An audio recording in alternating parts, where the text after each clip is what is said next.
नमस्कार। मैं आज वीर चंद्रशेखर आजाद के 91वीं जयंती पर उन्हें विनम्र श्रद्धांजलि अर्पित करता हूं। जी हां, आपको विनम्रता पूर्वक बताना चाहता हूं कि एक ऐसी शख्सियत के रूप में चंद्रशेखर आजाद को हम जानते हैं जिसकी दूसरी प्रतिमूर्ति भारत में मिलना असंभव ही नहीं नामुमकिन है।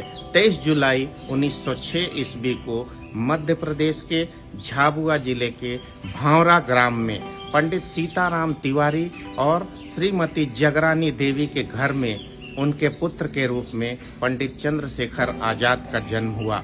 बचपन से ही मातृभूमि की रक्षा के लिए, मातृभूमि की आज़ादी के लिए उनके जेहन में खूब देशभक्ति कूट कूट कर भरी थी। शेर सी शख्सियत थी उनकी। कांधे पे जनेऊ, मूछों में ताव, कमर में पिस्तौल, ये उनका हाव भाव था। और वेशभूषा से मानो एक ऐसा चेहरा जो दिन रात मातृभूमि के लिए मरने को तैयार है। 1906 में जन्म लेने वाले पंडित चंद्रशेखर आजाद महज 13 वर्ष की उम्र में जब उन्हें यह पता चला 1919 में शहीद भगत सिंह को, सुखदेव को और राजगुरु को मातृभूमि की लड़ाई लड़ने के वास्ते अंग्रेजों ने फांसी पे चढ़ा दिया, तो उन्होंने अपने सर पर मातृभूमि को आजाद कराने की कसम खाई और निकल पड़े घर से। जंगल जंगल भटकते रहे, लगातार अंग्रेजों को लोहे के चने चबवाते रहे। नाको दम कर रखा था भारत के अंग्रेजी हुकूमत को। अंग्रेजों ने उन्हें जिंदा या मुर्दा पकड़कर मारने की सौगंध खाई। इसके जवाब में चंद्रशेखर आजाद ने कहा, मैं आजाद हूँ, आजाद रहूंगा और आजाद मरूंगा। मेरे पिस्तौल में 6 गोलियां हैं, 5 गोली अंग्रेजों के ऊपर, दुश्मनों के ऊपर दागूंगा और यदि हम सफल नहीं हुए तो 6ठी गोली से खुद को समाप्त कर लूंगा। उनकी यह वाणी मातृभूमि के लिए सच साबित हुई। आज ही के दिन 27 फरवरी 1931 को इलाहाबाद के अल्फ्रेड पार्क में वो बैठे थे। मुखबिरों ने अंग्रेज को सूचना दी। अंग्रेज के सेना उस पार्क को चारों तरफ से घेर लिया। वर्तमान समय में उस अल्फ्रेड पार्क का नाम चंद्रशेखर आजाद पार्क है और जिस गांव में भांवरा में मध्य प्रदेश में चंद्रशेखर आजाद का जन्म हुआ, उस गांव का नाम भी चंद्रशेखर आजाद नगर है।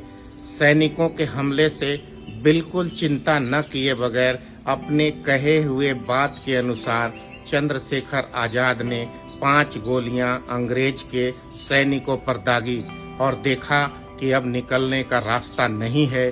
भारत माता की जय और वंदे मातरम का नारा देता हुआ उस शख्सियत ने 6ठी गोली अपने कनपटी में दागी। कनपटी में दागते ही वहां ढेर हो गए। अंग्रेज उनके करीब गए। मृत पड़े चंद्रशेखर आजाद को छूने की औकात नहीं थी अंग्रेजों की। मृत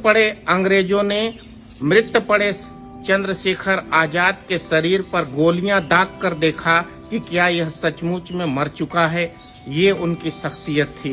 आज की पीढ़ी को, भारत की पीढ़ी को पाठ्यक्रम के माध्यम से, किस्से कहानी के माध्यम से चंद्रशेखर आजाद की बलिदान की कहानी बताना आवश्यक है।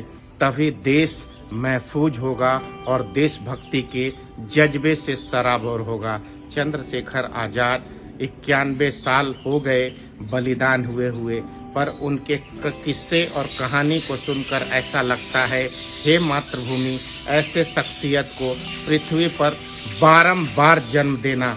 मैं उन्हें सलाम करता हूँ, उनके स्मृति को झुककर सलाम करता हूँ और आने वाली पीढ़ी से आग्रह करता हूँ, उनसे प्रेरणा ले, सीख ले, देशभक्ति का जज्बा ले। वंदे मातरम। नमस्कार।